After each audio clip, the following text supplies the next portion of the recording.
Dans la séquence précédente, nous avons vu comment composer un cercle circonscrit à un triangle. Et bien maintenant, nous voyons comment composer un cercle inscrit dans un triangle. À nouveau, nous n'allons pas utiliser des calculs trigonométriques, mais nous allons exploiter uniquement des bibliothèques TIX. Eh bien, voyons tout ceci dans cette séquence.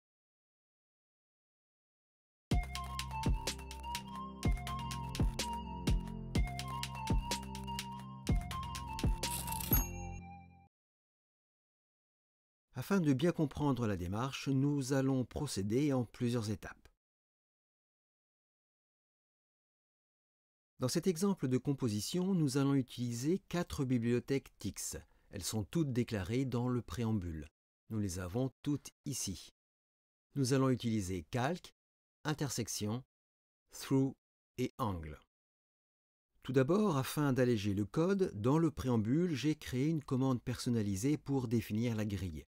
Cette commande nommée grille sera insérée dans tous les environnements TixPitcher que nous allons utiliser. Il n'y a aucune difficulté à la compréhension de cette commande. Nous allons procéder de même pour le tracé du triangle avec la commande le triangle. Avec les bibliothèques TIX que nous allons utiliser, il est nécessaire de nommer tous les constituants du triangle de l'exemple. Pour cela, j'ai défini 3 coordonnées, nommées A, B et C. Elles sont toutes positionnées et affichent la lettre de la coordonnée. Le tracé du triangle que nous avons ici est aussi nommé. Il s'appelle triangle. Et il en est de même pour chacun des côtés de notre triangle. Nous avons ici namePath égale AC, namePath égale AB et namePath égale BC. Dans le document, le premier environnement TixPitcher que nous avons ici exploite ces 2 commandes, la commande grille et la commande le triangle. Nous avons le résultat affiché ici. Voyons comment tracer les bisectrices de notre triangle. Vous savez certainement mieux que moi comment les tracer, mais je vais malgré tout rappeler les grands principes. La première étape consiste à tracer un cercle centré sur un des sommets du triangle et d'un rayon quelconque. Nous l'avons ici, nous centrons le cercle sur ce sommet et nous l'avons dessiné ici. Son rayon est d'une valeur quelconque. Il faut ensuite repérer les intersections de ce cercle avec les 2 côtés adjacents de notre triangle. Nous repérons cette intersection et celle-ci. Ensuite, à la deuxième étape, il faut tracer un deuxième cercle centré sur le point d'intersection d'un des côtés du triangle et de même rayon que le cercle initial. Dans cet exemple, nous avons ici la première intersection et nous traçons un cercle centré sur cette intersection et de même rayon que le cercle initial. Ensuite, il faut faire de même pour le deuxième côté du triangle. Nous avons à nouveau notre intersection ici et nous traçons ce deuxième cercle de même rayon que le rayon initial de notre premier cercle placé sur le sommet du triangle. Ensuite, il faut repérer l'intersection de ces 2 cercles que nous avons ici et tracer la droite qui passe par ce point d'intersection et le sommet initial de notre triangle. Nous avons ce segment tracé ici. Et ainsi, la bisectrice du triangle pour ce sommet est ainsi déterminée. Eh bien, dans TIX, nous allons utiliser exactement la même procédure en exploitant les 4 bibliothèques déclarées dans le préambule. Nous allons commencer par tracer la bisectrice du point A de notre triangle, en adoptant la méthodologie vue précédemment.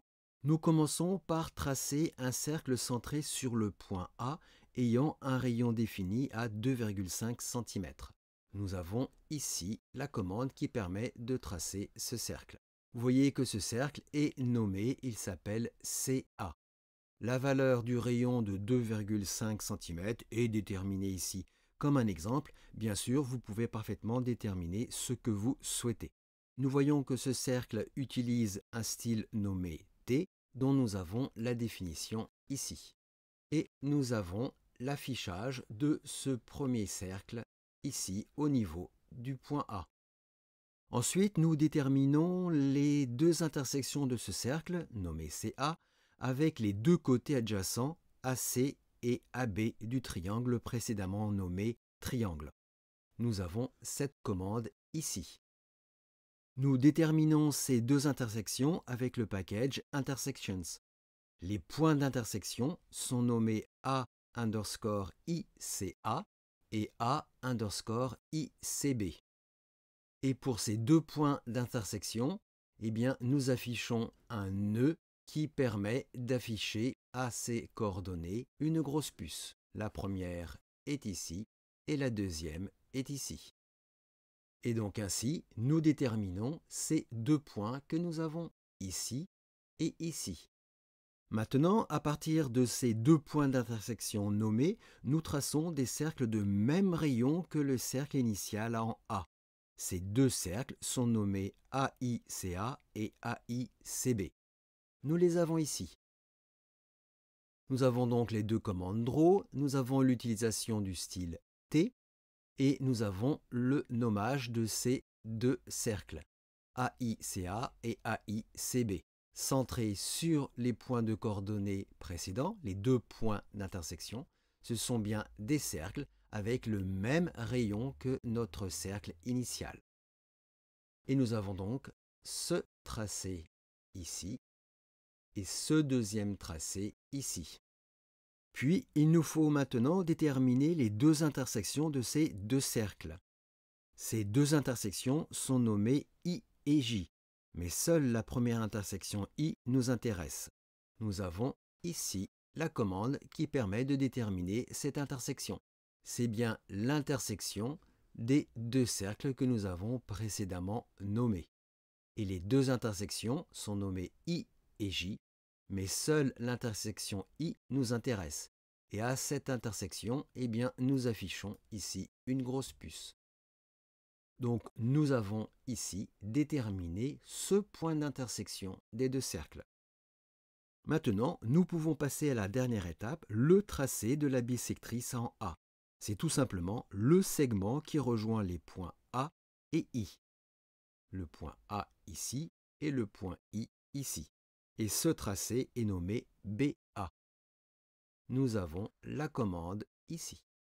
C'est une commande draw et nous nommons bien notre segment BA.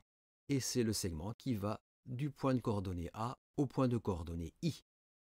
Bien sûr, dans cette figure, nous avons tracé tous les éléments, les cercles et les puces.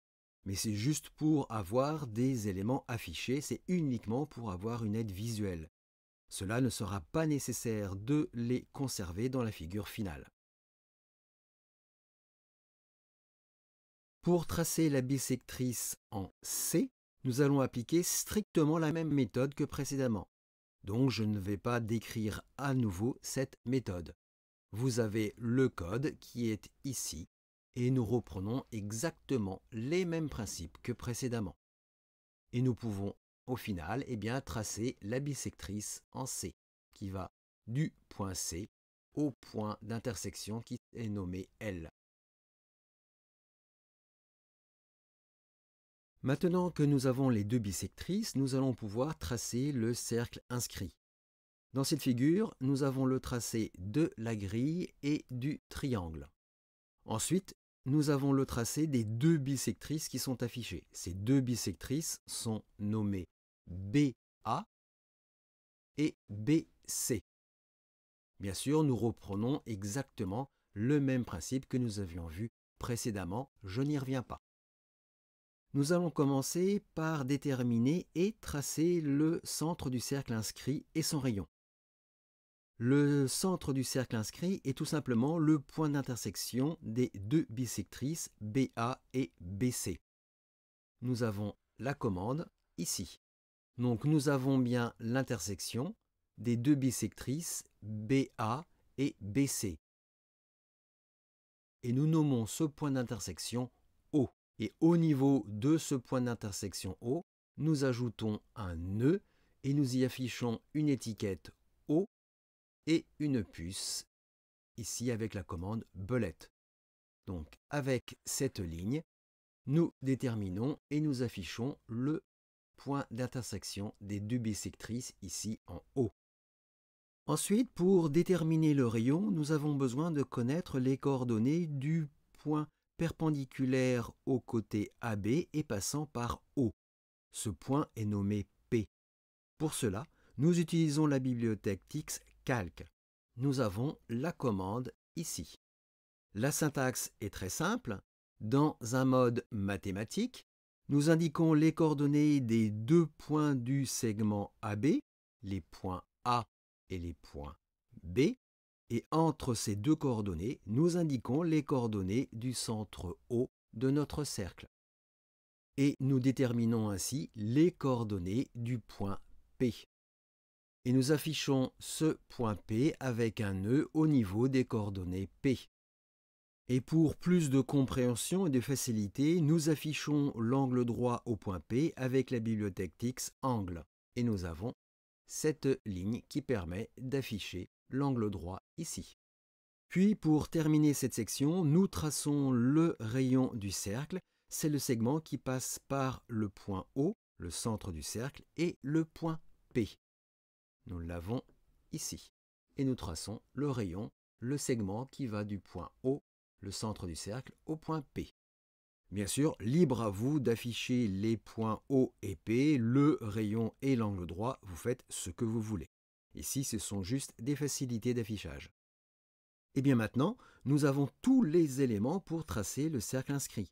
Le cercle inscrit est le cercle de centre O qui passe par le point P. Nous utilisons la technique du nœud avec la bibliothèque TIX Through que nous avons déjà utilisée dans la séquence précédente. Je n'y reviens pas. Nous avons donc ici cette commande. Nous utilisons bien un nœud en utilisant un cercle qui a pour centre le point O et qui passe par le point P. Et voilà, nous pouvons maintenant tracer un cercle inscrit dans n'importe quel triangle. Cela veut dire que si nous modifions les coordonnées d'un ou de plusieurs points de notre triangle, tout est automatiquement recalculé et l'affichage est aussitôt actualisé. Dans cet exemple, nous allons modifier les coordonnées du point C. Elles étaient initialement à 2 et 7. Eh bien, nous les plaçons à 4 et 7. J'enregistre et je compile. Et voilà, vous voyez que tout est réactualisé, que tout est automatiquement recalculé. C'est exactement ce que nous voulions. Donc voilà comment composer un cercle inscrit à un triangle sans aucun calcul qu'avec des bibliothèques TIX. C'est une solution que je vous propose, il en existe bien sûr d'autres. Quoi qu'il en soit, vous pouvez adapter cette technique à vos besoins et en fonction du contexte de vos propres utilisations.